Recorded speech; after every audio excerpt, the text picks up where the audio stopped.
Hello, everybody, and welcome back to another episode of the Inner Fight podcast. My name is Marcus Smith, and I am the host of the show. I'm not here alone today. I have a guest for you, all the way from, you could say, my home country, Ireland. I get in trouble sometimes. My mother is fully Irish, and my dad is half Irish. Therefore, I'm 3/4 Irish. However, until 2022, I'd never been to Ireland.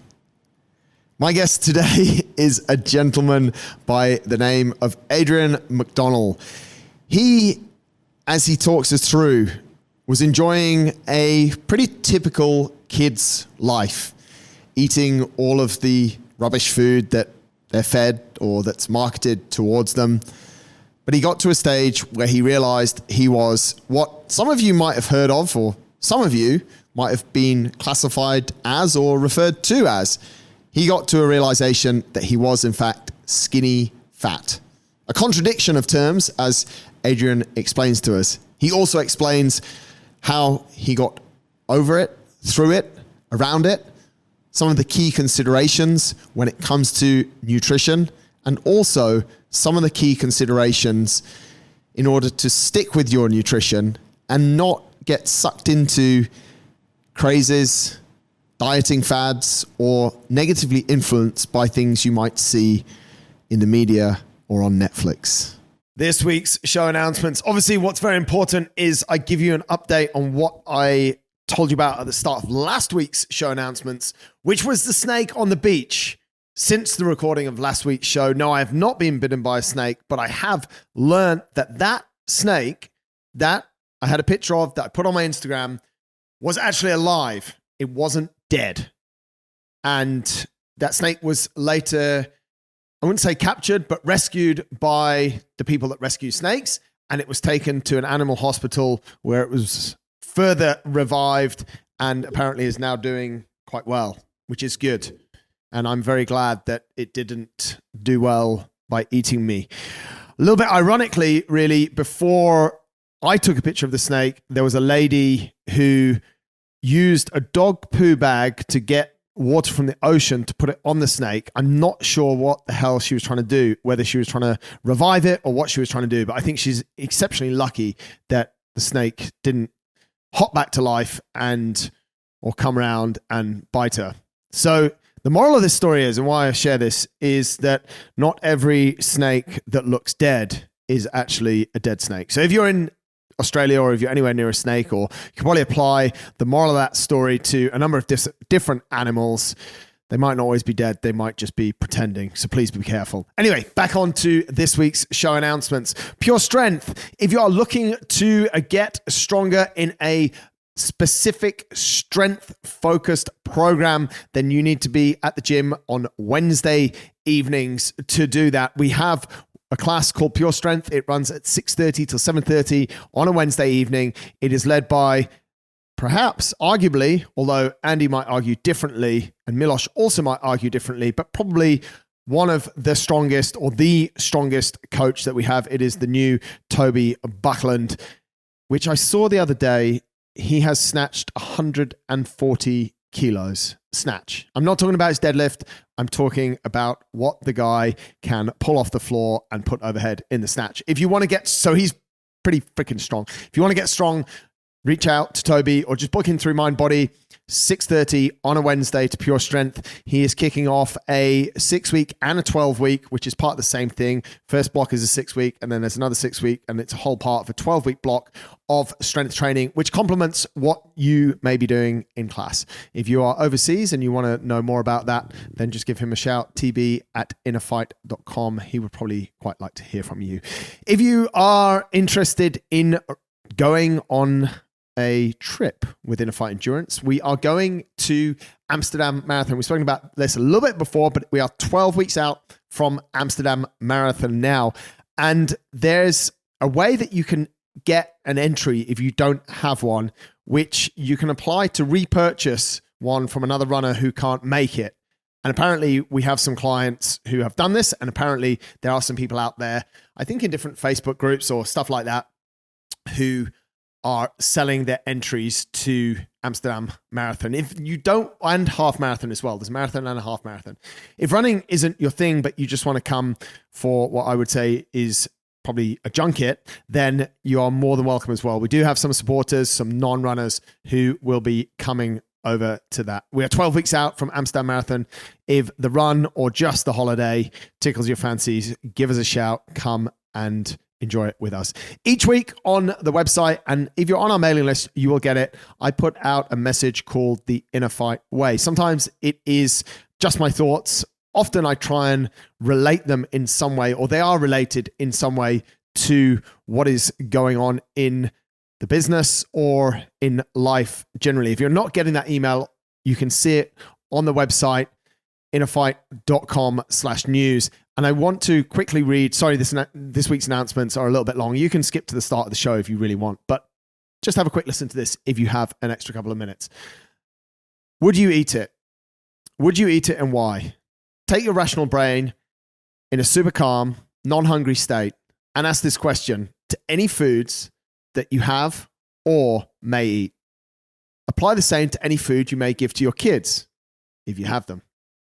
We're all pretty well educated as to what is good for us and what is junk, but often we go against the grain. The result is simple. We look, feel, and perform crap. Make good decisions this week, and every week really, but that's not in the article. Don't become another obesity stat because you're ignoring the knowledge you already have. No weakness, Marcus. If you like that kind of stuff, hop over to the website every week, innerfight.com/news. But think about that one. Would you eat it? We will get on with this week's show.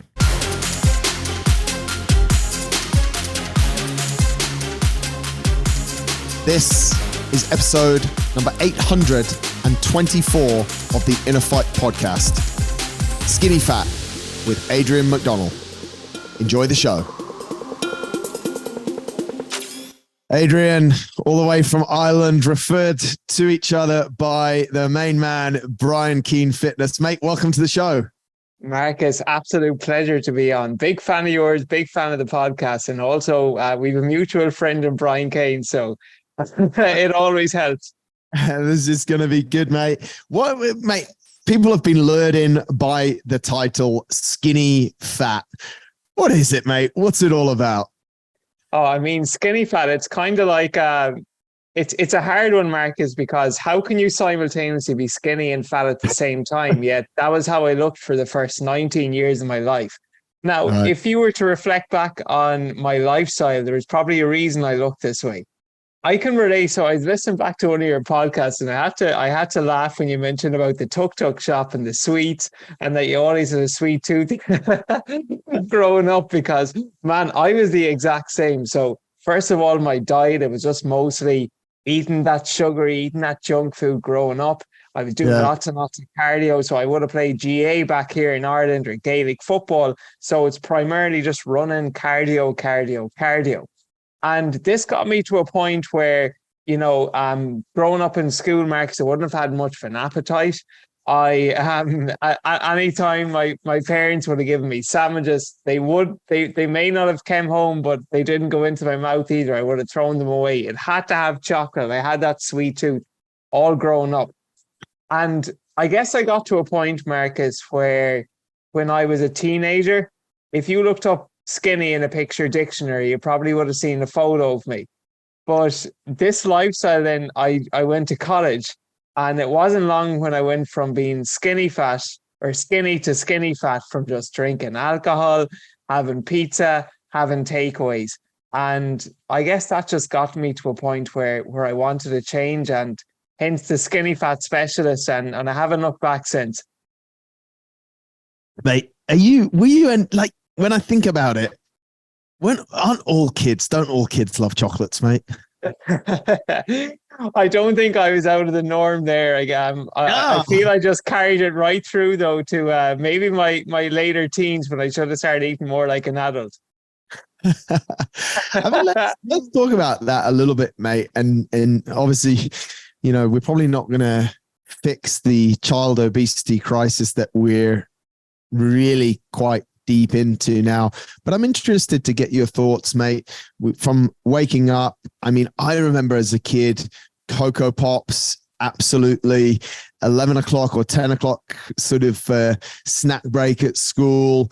The best case scenario was Nutella on bread when they gave us apple. You know, what's your thoughts on the way that we're feeding kids these days?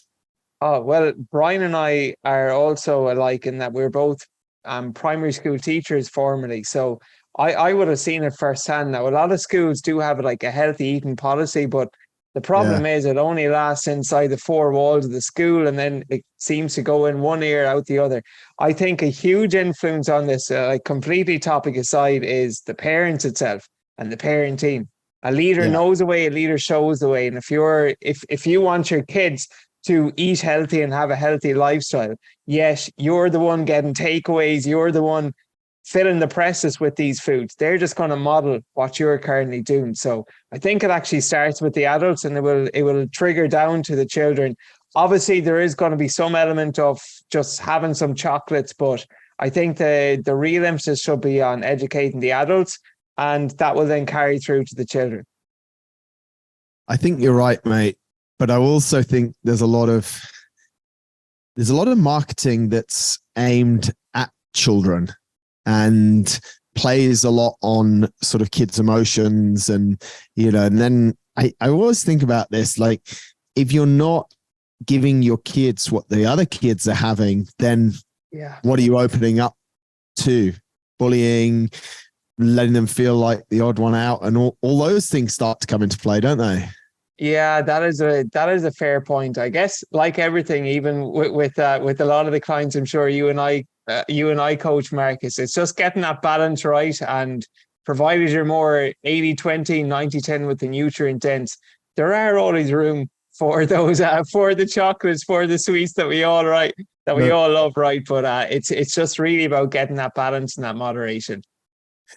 I like the way you're super diplomatic, mate. You know, that's what I try and do on this show, is not be diplomatic at all. But I've got the next 45 minutes to warm you up, Adrian, and to get you. Hey, I'm only warming up. Exactly. Let's. It wasn't. Go ahead. Say what you're going to say, mate. No. Honestly, like it is a hard one, because you do see firsthand at kids at school that would, like, you know, have the carrot sticks chopped, and people are kind of looking at them saying, what's wrong with this guy, or what's wrong with this fella? And you can almost tell like that they're talking about them behind their back. So that is a hard one to kind of grasp. But on the flip side, you can't just demonize foods either and just tell kids this food is absolutely bad, because, you know, that's just developing a bad relationship with food right from the off. Foods do not have morals. There is no necessarily good or bad food. There's high calorie, low nutrient, high nutrient. But it's really just, I feel, the ratios that we're having these in. And I think this, like, developing that good relationship right from the off carries through. Because if someone is scared of having foods when they're younger, that's just going to spiral to when they're older and potentially have like eating disorders. You know, you hear a lot of teenage girls now, they're idolizing all these models, and they're basically not eating anything at all. They're forcing themselves to get sick because that is what they think is healthy, just having that skinny body. So I don't feel there's any right or wrong answer as such to this, but I do think education is certainly the way forward. Would you say, mate, we're in a little bit of a deeper crisis than actually we believe or is publicized when it comes to the way, as a human race, we are now eating? Oh, as a whole, absolutely. I mean, Marcus, when you go into supermarkets, it is so tactical, isn't it, man? Yeah. How they're laid out. Like, you're in Dubai. I was actually in Dubai for 2 months there, but every supermarket, whether it's Dubai, Dublin, anywhere across the world, it's almost like it starts out where they have the fruit, they have the vegetables. What does that do? It reinforces that, okay, I'm going to start out eating quote unquote healthy and filling the trolley with healthy foods.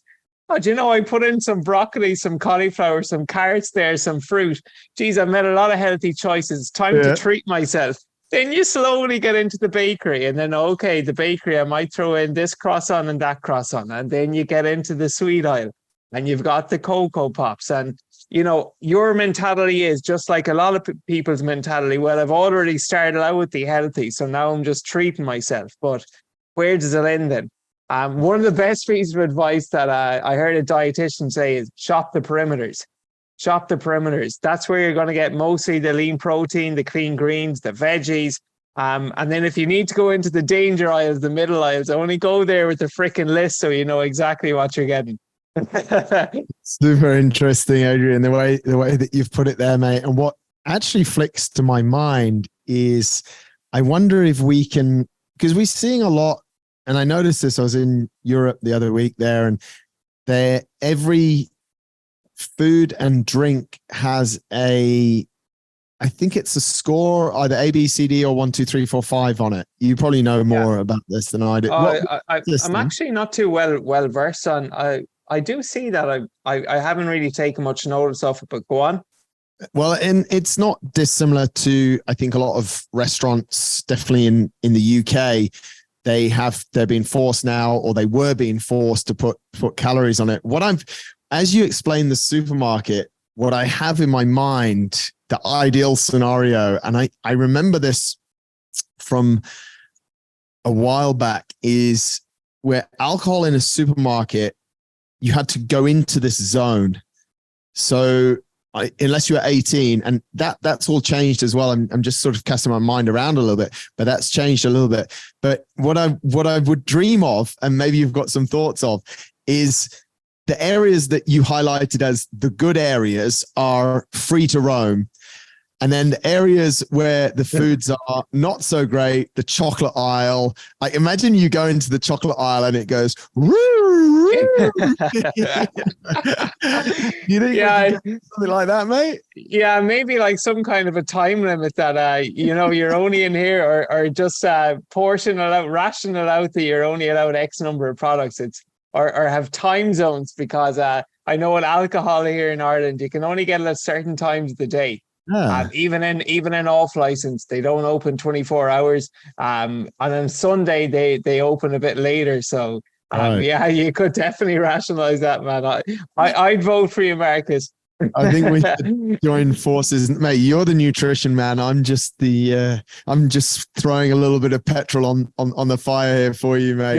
Just. But I mean, when we think about it, in really more, like you brought up alcohol there, more people are dying due to diabetes than they are to alcohol. However, the service of alcohol around the world is a lot more restricted than the service of sugar.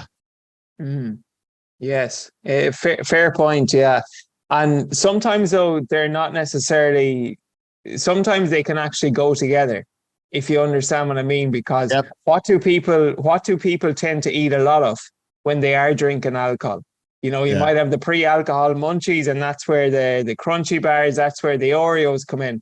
And then a lot of people, it's not the night out, it's not the alcohol, it's what they do the next day. The fry in the morning, the takeaway, the comfort food in bed. And that's again where these foods are coming in. That's where those cravings come in. So it'll be interesting to actually see how many people who fall into both brackets of the alcohol and the diabetes, the sugar, if there's much of a correlation there, because they're definitely linked, Marcus. I'm not sure if you and I are going to put out the new legislation for supermarkets, Adrian. So let's hop back, mate. Skinny fat. You said it's a little bit of a contradiction of terms. Try and describe to us, how does it feel? How does it look? Being skinny fat, if in your clothes you might feel skinny. And if you were walking down the street, no one would ever classify you as being overweight. Right. No one would say, God, this guy, that girl, they're completely out of shape.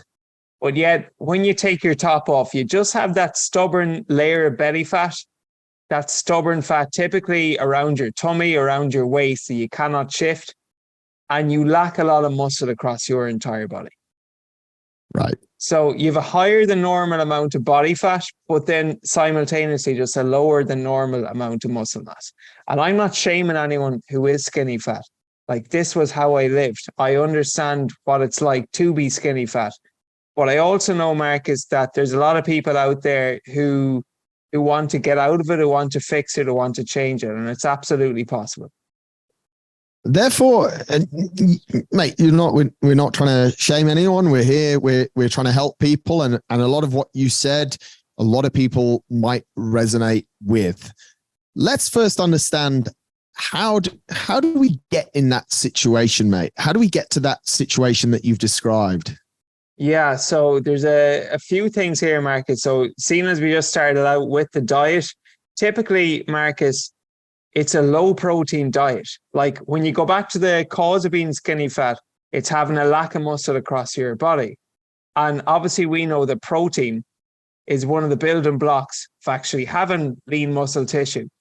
Yeah. But yet a lot of people who were skinny fat, Marcus, as I said, they're not necessarily overweight. And you might analyze their day and they might say, I'm eating healthy. I'm not sure why I look this way. And technically they may not necessarily be wrong.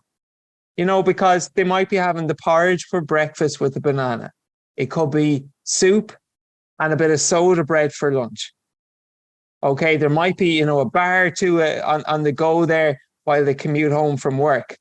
But then by the time the typical worker gets home and they have their dinner, marks at 5, 6 o'clock, that tends to be the only meal of the day with actually a lean source of protein, whether that's chicken, whether that's beef, steak, whatever is cooking.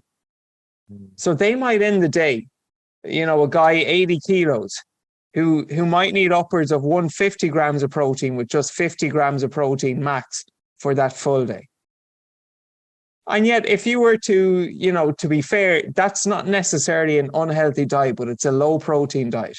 So that's probably the leading contributor. And then the second one, an excessive amount of cardio, and I know you're big into cardio, and I love cardio too, Marcus. I genuinely do. Not as much endurance work as you, but I have run a marathon before, and I really do implement it into my training. But it's an excessive amount and overemphasis of cardio while neglecting strength training. That's the key. It's not that you got to cut out cardio, but when you're doing it in the absence of strength training, as we know, cardio is great for burning calories. But strength training is fantastic for building muscle. And if you lack muscle in the first point, that is where the strength and the gym work will really come in. So I would say those two things, the low protein diet and a lack of emphasis on actually lifting weight. Let's stick on the protein for a minute here, Adrian. Protein's expensive. Is one of the biggest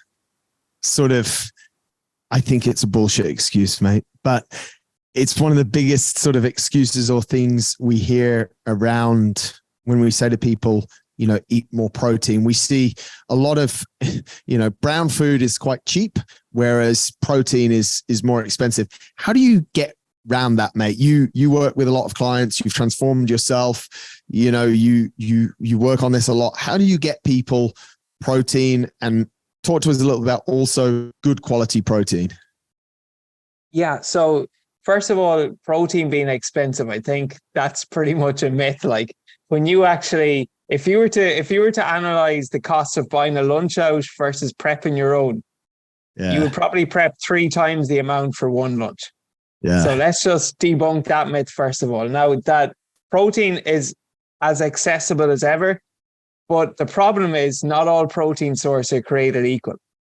And, there's, as you said, the diet culture now, like, you see these protein branded cereals. I saw protein Weetabix.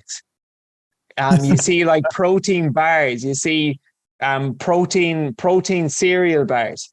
And okay, if you wanted to get 30 grams of protein from a chicken fillet, that would cost you roughly 120, 130 calories. If you wanted to get 30 grams of protein from some of these protein cereals, you'd have to eat 400 or 500 calories. Yeah. So the type of protein you consume, you want the ratio of protein to calories to be in your favor. And the leaner source of protein tend to have a lot of protein, high in protein, but are lower in calories. Right. So that's where your white meat, your turkey, your chicken, your white fish, your cod really comes in. Your leaner meats, your lean steak, your beef, your salmon. What are these whole ingredients that our great grandparents, decades, generations ago would have been eating?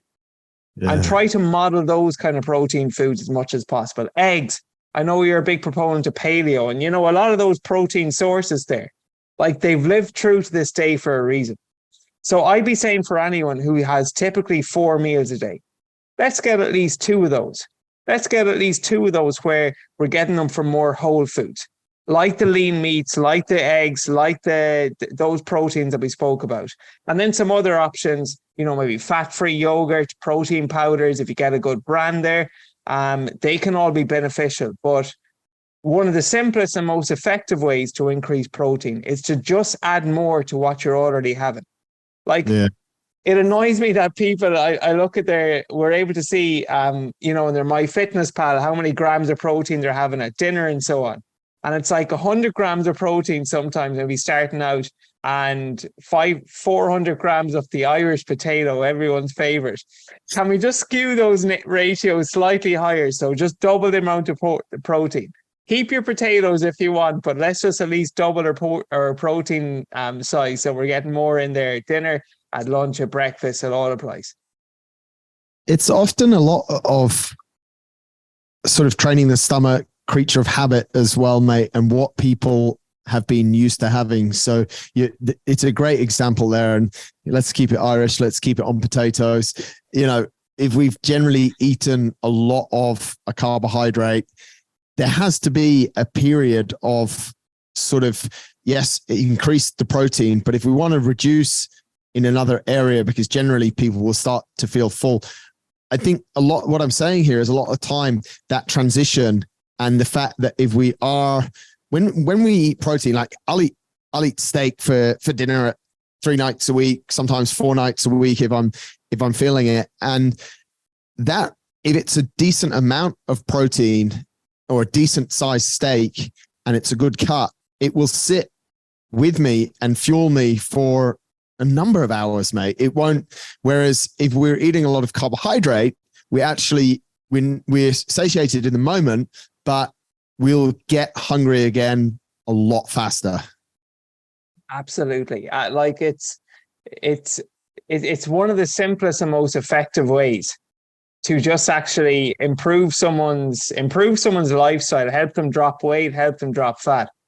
No one really ever got overweight. Let's agree in this, from eating too many chicken breasts or chicken fillets or lean protein sources. It's what you're having with them.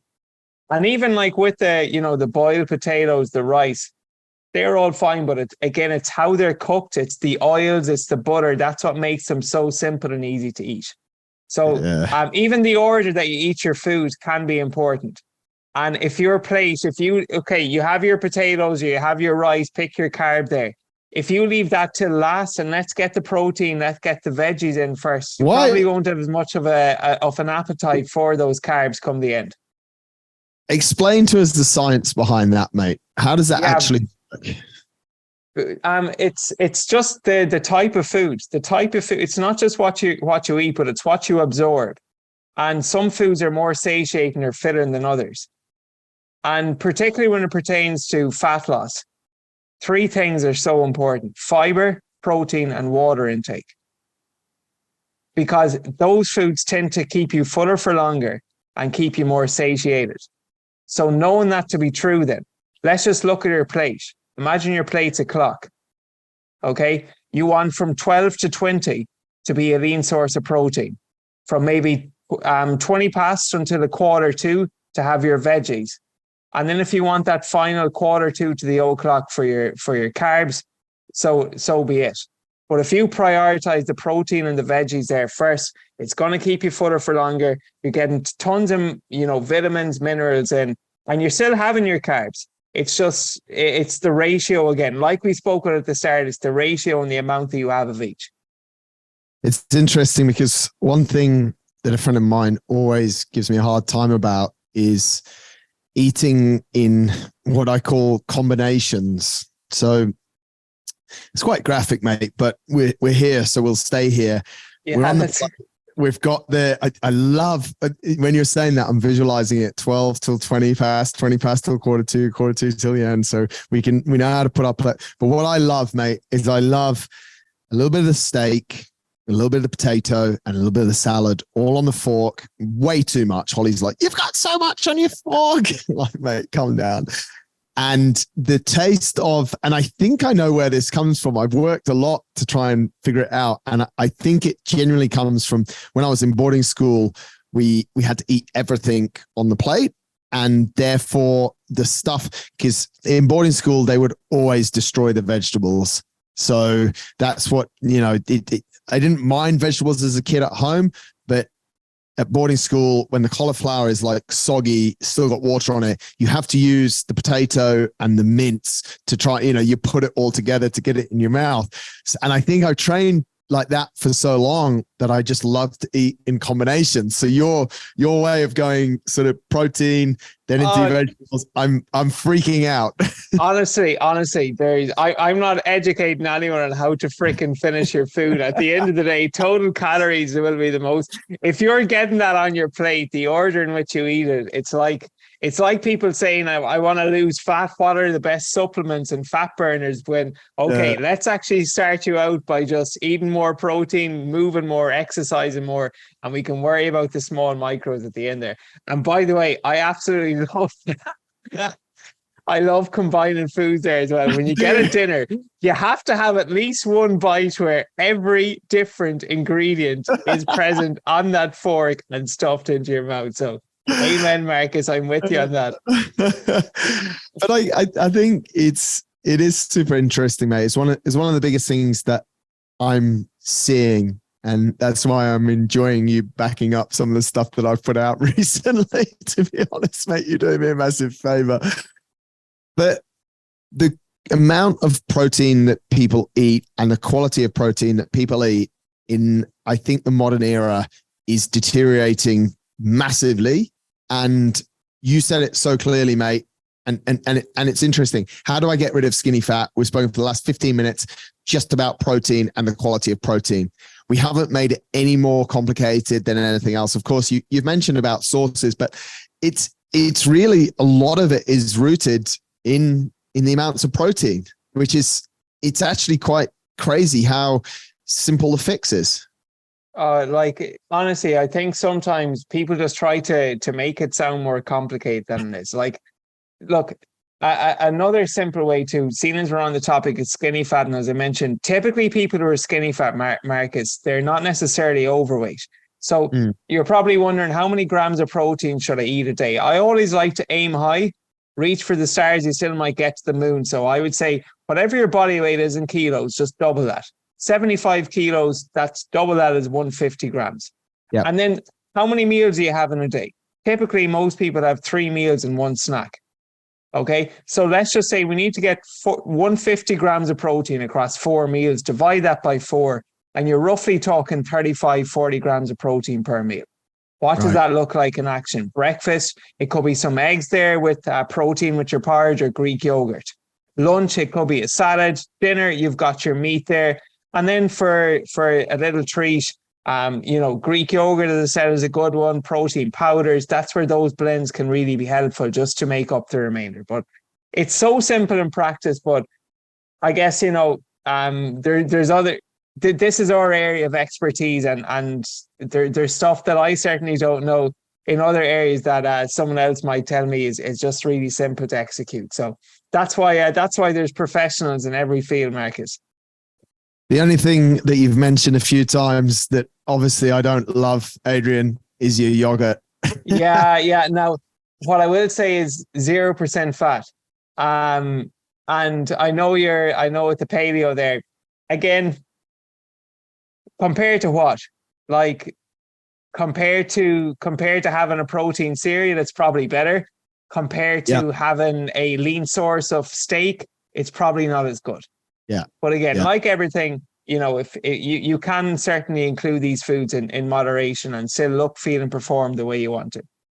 Yeah, it's interesting, mate, because whilst I still believe, due to the role that lactase has in the body, the way that enzyme works or stops working, I still believe that to a certain extent, everyone has a certain amount of lactose intolerance. However, if I think it's like you said, Adrian, if you're, there's some people that have a great physique, feel great, might even have a six pack and perform super well. And, they're having a Greek yogurt or they're having some cheese and it doesn't affect them. And there's other people who are not in good shape and don't feel good with dairy, but that, like, even when they remove it, it doesn't put them in great shape. So it is with you, mate. It's a little bit sort of down to the individual and having that awareness around what works and what doesn't really work for you. Yeah, to be honest, in my own personal diet, my preference is primarily whole foods, eggs, meats, lean proteins. And I'll only dip into like protein powders and Greek yogurts if I feel I'm falling short for that day. But again, just for the masses, I feel, what we're speaking about here, generally, these are all just general principles. There's a lot of different methods, but if you understand the principles, you can pick your own methods. Yeah, and I like what you said as well there, Adrian, is that there's some things like, okay, after dinner, am I going to have a Mars bar ice cream or am I going to have a scoop or a couple of scoops of a Greek yogurt? Which is the worst, and I think we can apply that logic. And so long as we don't apply a vanilla ice cream compared to a chocolate ice cream and start to compare the calories in each, which I've seen people do, mate, I think we're in a good place. Like, it's got to be a different sort of food comparison, right? Yeah, for sure. Yeah, the food group there. And yeah, that's another whole rant that we can go on there, Marcus. This is why I like podcasts though, because with Instagram, it reels, it's like, it's got to be inside 30 or 60 seconds and people, it's all about attention, but at least on podcasts and YouTube and stuff, you can go in a bit more detail. We can do that, mate. Let's go to the second point you made, because it's something I've also done a show on recently, which was strength training. Talk us through your own personal experience first, Adrian. Did you start when you realized you were in this sort of state of skinny fat? You realized that there wasn't enough strength training, or what's your sort of relationship with it? How did it start and how does it look like now? How did it start? Yeah, it was really a case that I was just very cardio dominant from just doing BA, and in my own sport, like contact sport, I know you would have played rugby as well. Obviously, physicality does come into play. And as any athlete, you want that fine combination of strength and speed. But I'd be lying if I was saying it was just for athletic purposes that I wanted to lift weights. I was also a college kid. I wanted to get more girls, and obviously having more muscle does hey, we got to be honest here as well. Hey, you need to get laid, get paid. Yeah. So how I started out was I got a gym membership for that summer, and thankfully I was, like a lot of people, intimidated, Marcus, by going to the gym, and I just would have done what I was able to. So I would have ran the treadmill or done the rower, done the elliptical, any of these kind of cardio based machines. And thankfully a coach, he reached out to me, he gave me a very basic 2-day week plan, and I just did that 4 times a week. I just did each session twice. And even though it was very, very simple and very, very basic, Marcus, the boring, the basic, the fundamental work, that is what would actually get you started. So I think starting out, if you can like get a coach or get someone there to instruct you in the type of exercises, and placing a bigger emphasis on compound lifts. Compound means they work more than one muscle group at once. So for example, something like a squat or a deadlift, technically a squat might be a back exercise or a leg exercise or your quad exercise, but it can also work your glutes, partly your hamstrings, strengthen your core, your low back.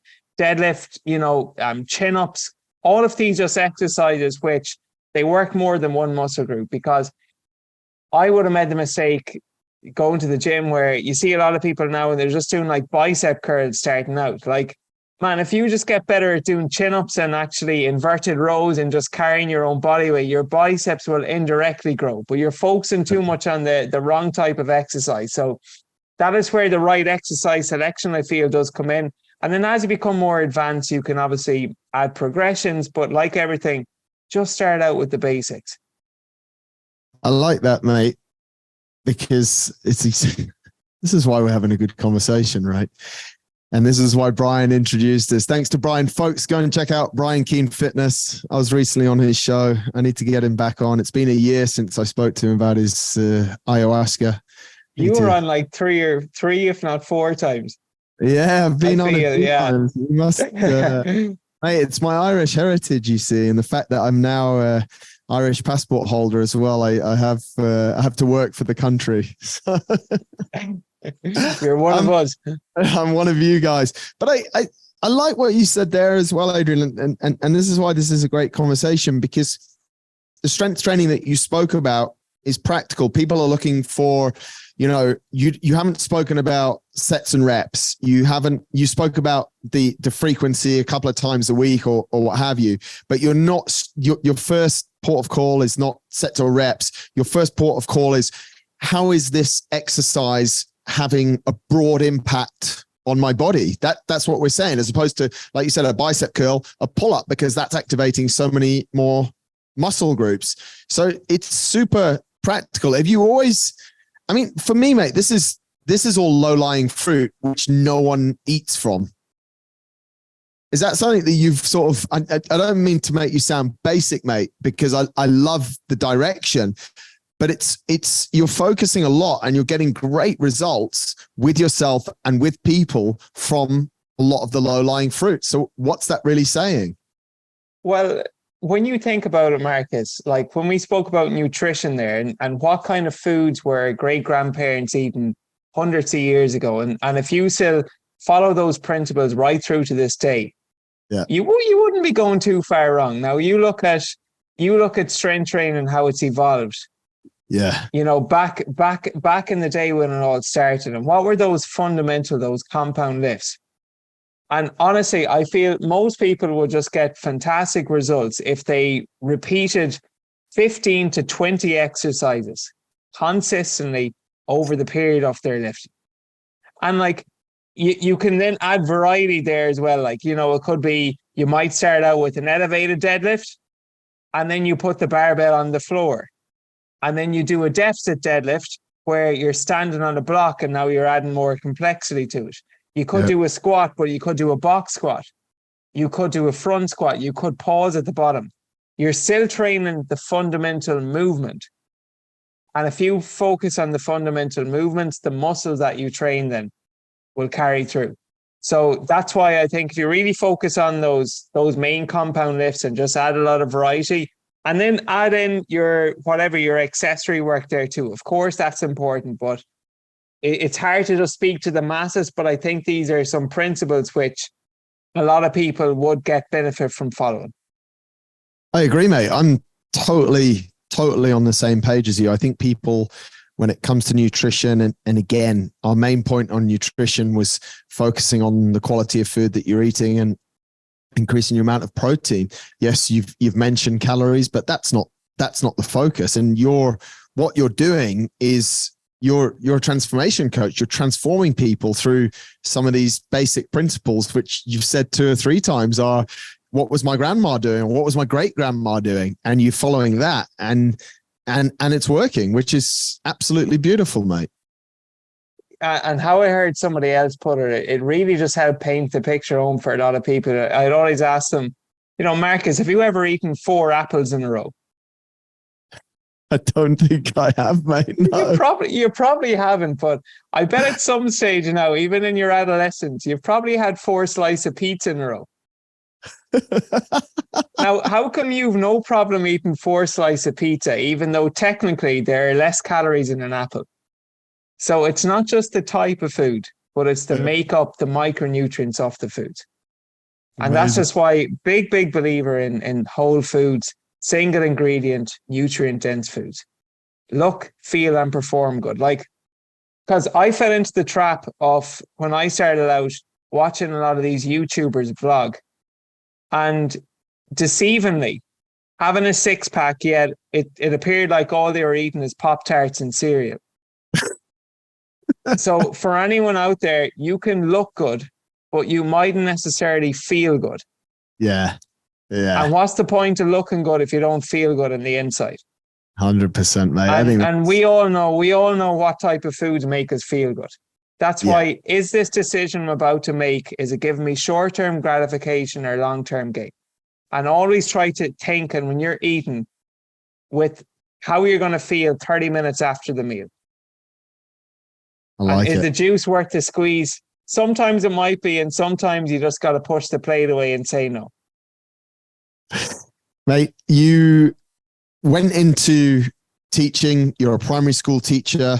You've now taken this knowledge that you put over in such a beautiful way over the last sort of 40 minutes, and you are a online transformation coach. I giggled to myself the first time, and this might be my problem, mate, but it's your surname.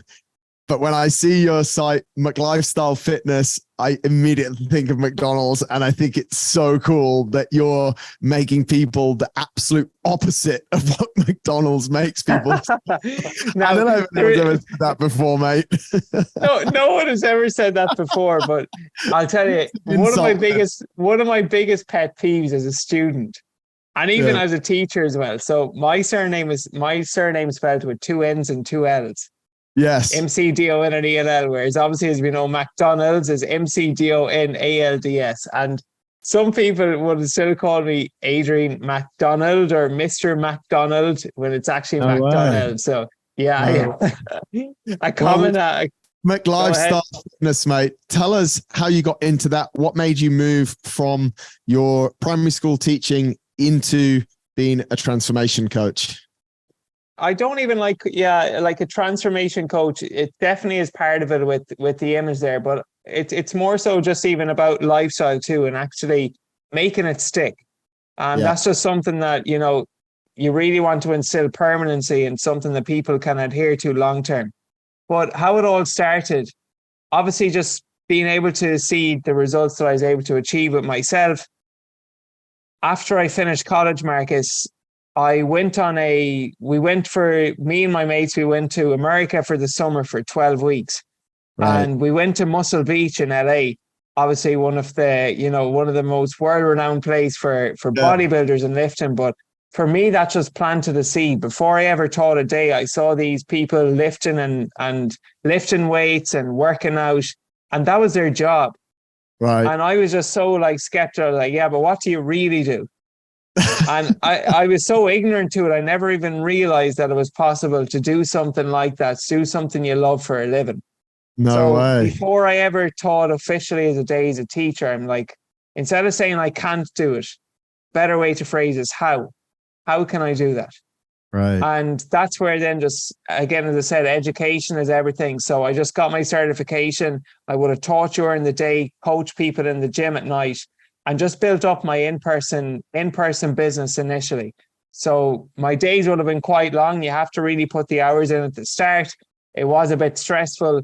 But then with COVID, with the pandemic, it did force me to transition from just solely in-person coaching in the evening to online coaching. And thankfully, I used COVID.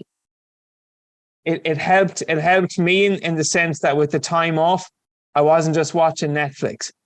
I said, okay, I'm going to double down on this and see this as an opportunity to get better myself. So I invested in mentorship, invested in coaching, invested in myself, so that by the time I returned back to school the following September, 6 months after the schools initially closed, I just had to teach for effectively another three to 4 odd months up until Christmas before I left my permanent job to go fully online. And thankfully, I haven't looked back ever since.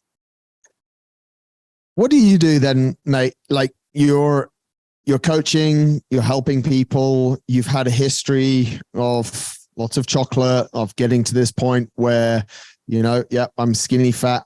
How do you I don't think it's keep motivated, but how do you keep taking care of yourself? What are maybe some of the things, aside from what we've spoken about, that you really follow, or what we know more as sort of non-negotiables that you think are important to maintaining the lifestyle that you have? Yeah, it's really like compiling a list of what are some of the things that make you happy. and what gives you fulfillment, and try to do more of those every single day. I love having conversations like this.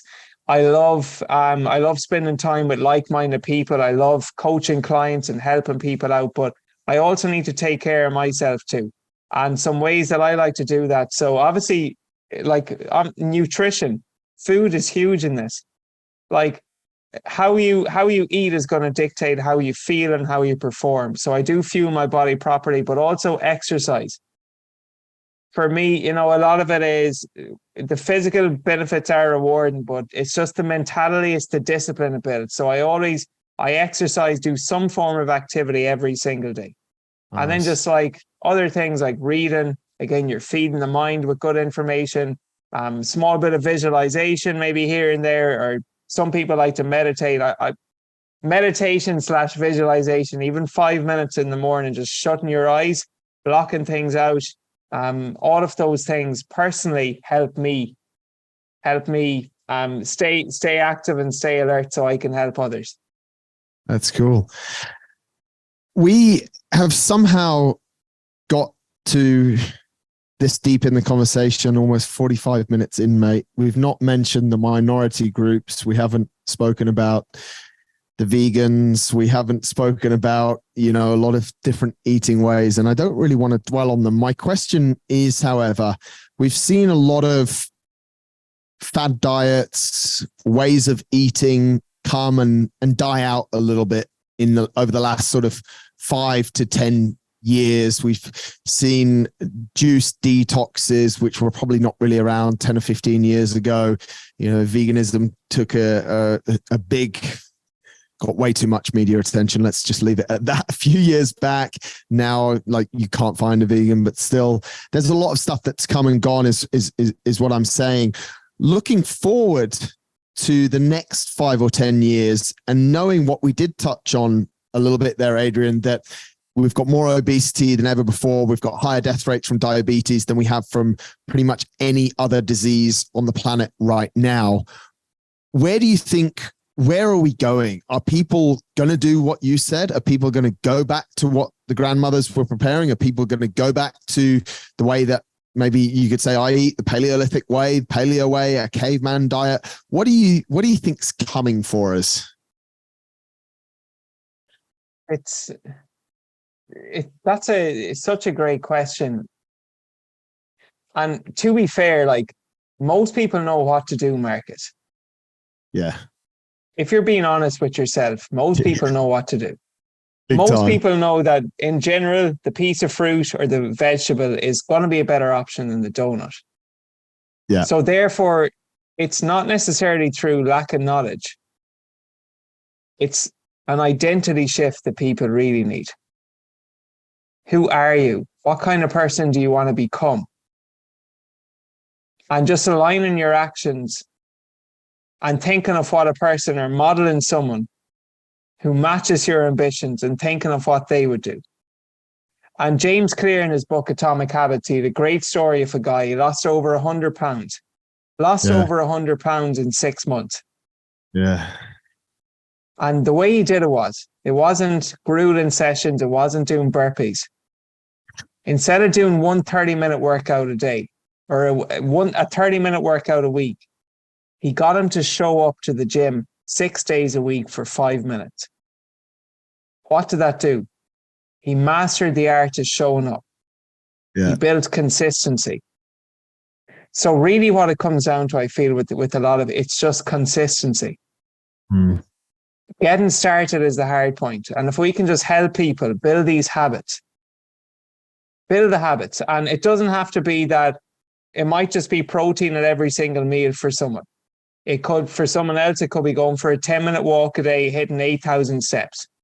I know for your listeners, they're more advanced. That's where you really want to dive into the micronutrients, the type of food, and really fueling your body properly. But we can all get 1% better. And it just depends where you are in that ladder and what that 1% looks like for you. But if you make that identity shift, who do you want to become? What type of person do you want to be? And then align your actions with those ambitions. That is how you make this permanent, and that is how you make it stick. I love it. Mate, it's so true. I thought you were going to tell me the next fad of something ism, but you've nailed it. You've absolutely nailed it, because these fads are going to come, they're going to go. Some aggressive marketing's going to jump out. Some bullshit Netflix documentary's going to pop up. And if you don't really know who you are, what you want to become, and what makes you look, feel, and perform better on a daily basis, you'll probably dabble into those things. But if you are crystal clear and you have some pretty decent self-awareness, which is what we talk about a lot on the show, then these things will just come and they'll not even phase you, will they? I love it. I love it. Absolutely. What you said times 10. Amen, Marcus. I was just reflecting. I was just wrapping up what you said.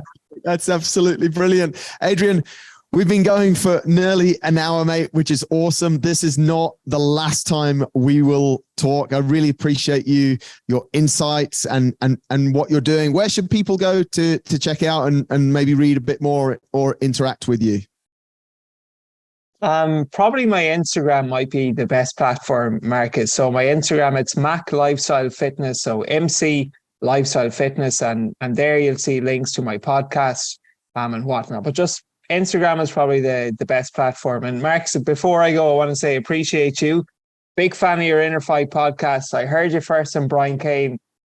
Brian Kane's one probably 5 years ago, whenever your first appearance, and just so inspiring.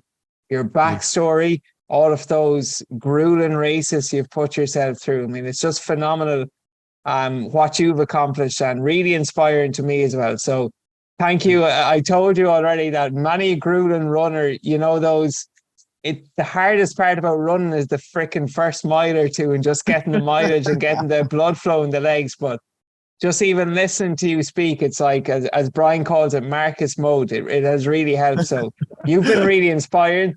And I just want to thank you for all the great content you put out, and keep doing what you're doing as well. It's awesome, man.